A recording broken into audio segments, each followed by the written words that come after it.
Saudara-saudari yang terkasih, biasanya kalau ada orang meninggal, kita mengingat-ingat apa yang disampaikannya terakhir atau apa yang dikatakannya.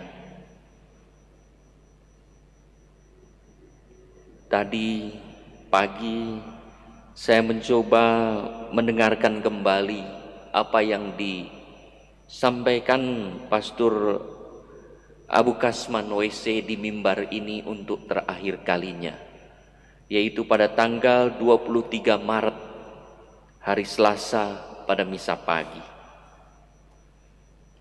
Dalam homilinya, Pastor Abu bercerita tentang Musa yang melaksanakan apa yang Tuhan mau dan bukan apa yang dirinya mau. Walau mengalami kesulitan dan penderitaan, Musa tetap konsekuen dan konsisten setia melaksanakan apa yang diperintahkan Allah.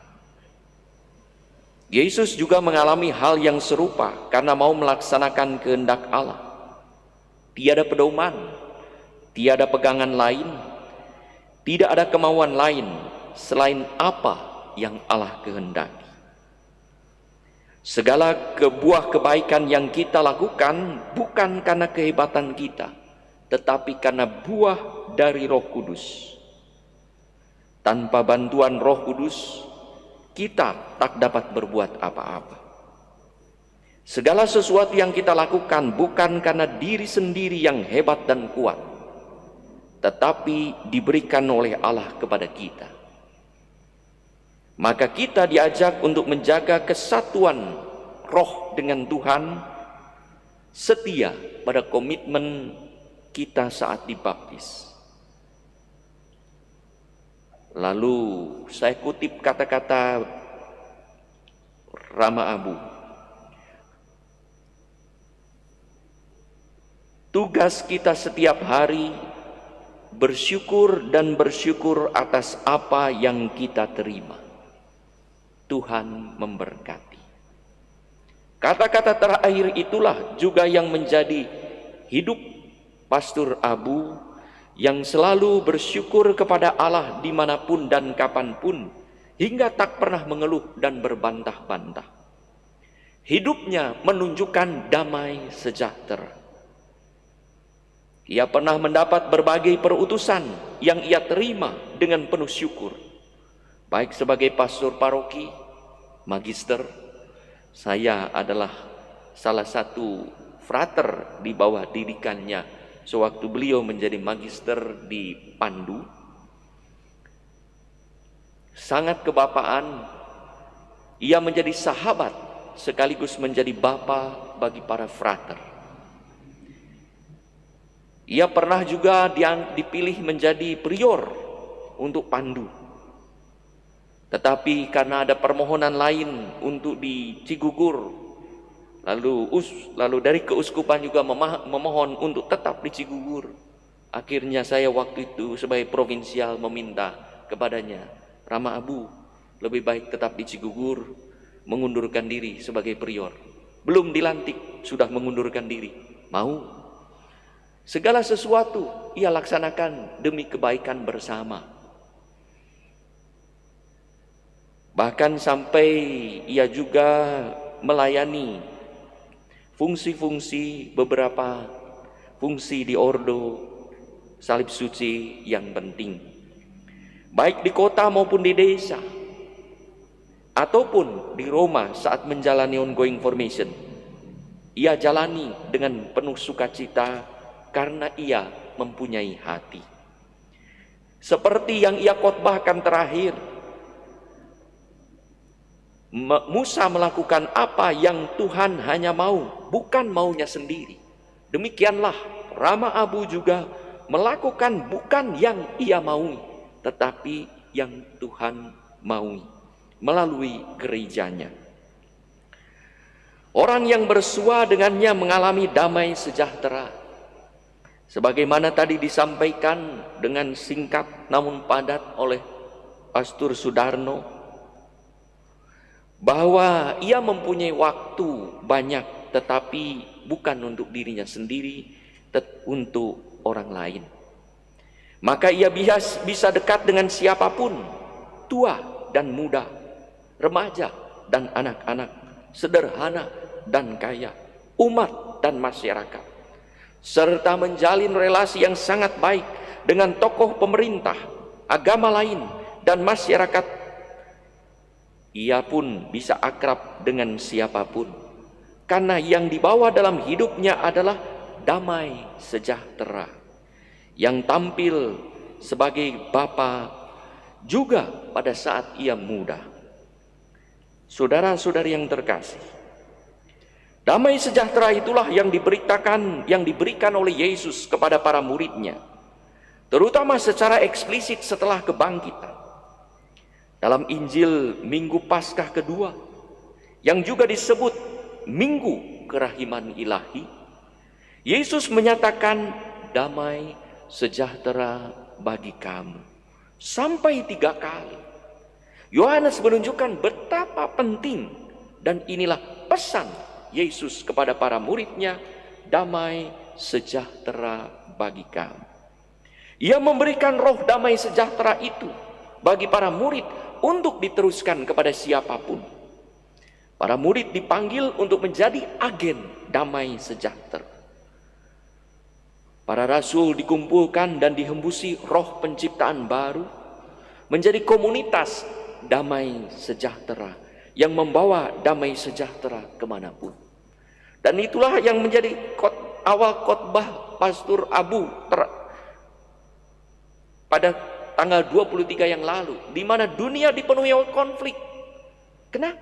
Tidak ada damai sejahtera. Tanda dari damai sejahtera itu adalah tindakan kerahiman, di mana para rasul diutus untuk melakukan apa yang pernah dilakukan oleh Yesus yang maha murah dan maha rahim, berkeliling berbuat baik. Dalam semangat damai sejahtera itulah para rasul dibangkitkan, dan Thomas yang ragu-ragu dibimbing untuk sampai percaya kepada Tuhan. Damai sejahtera dijadikan kesadaran dan gerakan para murid Yesus. Damai sejahtera adalah gerakan dan kesadaran tanpa kekerasan, gerakan kerahiman dalam mengantar orang pada pertobatan untuk menerima pengampunan dosa. Bagi para rasul, kebangkitan Yesus bukan sekedar ajaran dan pewartaan, melainkan sungguh pengalaman pribadi akan kerahiman ilahi. Maka bacaan pertama berkisah tentang wujud dari damai sejahtera. Mereka sehati sejiwa sehingga tidak ada satu orang pun yang berkekurangan. Ketika kita mempunyai roh damai sejahtera, maka kita bisa hidup rukun sauyunan damai sejahtera dengan yang lain. Saudara-saudari yang terkasih, sebagai pribadi pembawa damai sejahtera, Pastor Abu berusaha untuk menyenangkan siapapun. Maka di masa Covid pun, kalau saudara-saudari menyaksikan, ia ada di mana-mana.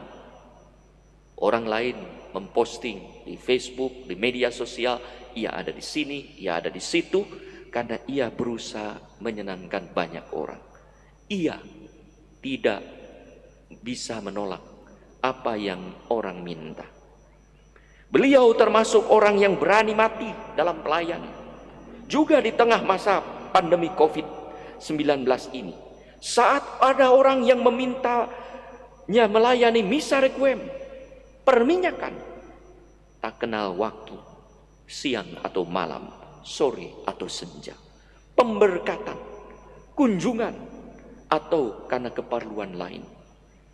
Sekalipun ia telah berusaha dengan sekuat tenaga mengikuti prosedur kesehatan, ternyata ia terjangkit COVID-19 juga. Orang berkata, coba kalau diam di rumah saja mungkin tidak meninggal dunia. Tuhan tahu kapan waktunya meninggal. Beberapa tahun yang lalu, persis sebelum dipindah ke Cigugur, ke katedral, karena setelah kecelakaan hebat di jalan tol Cipali, ia selamat. Kecelakaan yang demikian dahsyat, ia selamat karena belum waktunya. Segala sesuatu, kata pengkhotbah, indah pada waktunya. Dan hari ini, pada Sabtu Kerahiman Ilahi ini, indah waktunya bagi Pastor Abu untuk berpulang kepada Bapa dalam masa COVID-19. Provinsial Ordo Salib Suci Pastor Agung, ketika saya telepon, ia pun berkata, Pastor Abu ini orang yang selalu sukarela dan sukacita diajak kemanapun. Beberapa hari yang lalu saya bicara, termasuk terakhir diajak untuk berkunjung ke Cigugur untuk memenuhi tugas provinsial karena urusan dinas. Ia berani mati. Ia termasuk pasukan berani mati. Sementara mungkin ada orang yang menolak dan mengurung diri, takut dan ciut oleh COVID-19. Kematian bisa terjadi pada kita oleh sebab apapun. Pastor Abu bersedia membantu karena ia adalah pribadi damai sejahtera. Damai sejahtera inilah yang dialami oleh banyak orang. Hingga selama sakit, ada doa novena khusus dari kelompok dan pribadi yang pernah mengalami kerahiman Allah lewat kemurahan hati dan kebaikan hati Pastor Abu. Dalam sakitnya begitu banyak orang dimanapun memantau keadaan Pastor Abu. Sampai-sampai beberapa hari yang lalu, entah salah pencet, entah ada angin dari mana, dikatakan SMS pun muncul pada saya, turut berduka cita Pastor Abu meninggal dunia. Seorang pastor menjawab, doakan saja pintu surga belum terbuka untuk Rama Abu. Yang lain lagi berkata, 3 jam kemudian bangkit kembali.